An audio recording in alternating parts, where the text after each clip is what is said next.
నమస్కారం అండి. Welcome to Padma's house. ఈరోజు మనం చిలకడ దుంపల్ని ఓవెన్లో ఎలా బేక్ చేసుకోవాలో చూద్దామండి. ఓవెన్లో బేక్ చేసుకోవడం మూలంగా మనకి కాల్స్తే ఎటువంటి టేస్ట్ అనేది వస్తుందో అలాగే వస్తుందండి. ఉడికించుకొని తినడం ఇష్టం లేని వాళ్ళు ఇలా ట్రై చేస్తే చాలా బాగుంటుందండి. ఉట్టిగా తినేయచ్చు. ముందుగా దీని బేకింగ్ ప్రాసెస్ స్టార్ట్ చేద్దాము. నేను ట్రే మీద సిల్వర్ ఫాయిల్ పెట్టుకున్నానండి. సిల్వర్ ఫాయిల్ పెట్టుకుని ఒక 3 స్వీట్ పొటాటోస్ తీసుకున్నాను. చిలకడ దుంపలు తీసుకున్నాను అనమాట.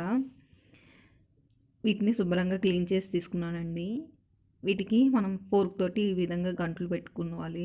ఘాట్లు మీరు కావాలంటే నైఫ్ తోటన్నా పెట్టుకోవచ్చు. ఇలా అన్ని వైపులా పెట్టుకోవాలండి. అలా పెట్టుకుంటే బేక్ అనేది లోపలికల్లా బాగా అవుతుందన్నమాట. ఇప్పుడు వీటిని మనం ఓవెన్లో పెట్టుకుందాము.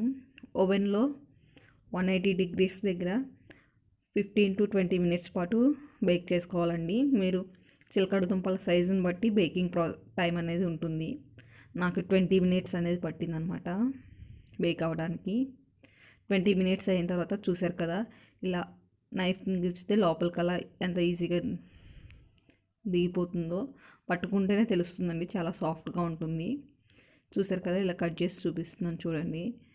పీల్ అనేది ఎంత ఈజీగా వచ్చేసిందో, బాగా కుక్ అయిందండి. దీని టేస్ట్ అనేది చాలా బాగుంటుందండి. యాజ్ ఇట్ ఈస్ తినాలనుకునే వాళ్ళు ఈ విధంగా తింటే బేక్ చేసుకుని సూపర్ టేస్టీగా ఉంటుంది. నా వీడియో కనుక నచ్చితే లైక్ చేయండి, షేర్ చేయండి. అలాగే నా ఛానల్ని తప్పకుండా సబ్స్క్రైబ్ చేసుకుని థ్యాంక్ యూ ఫర్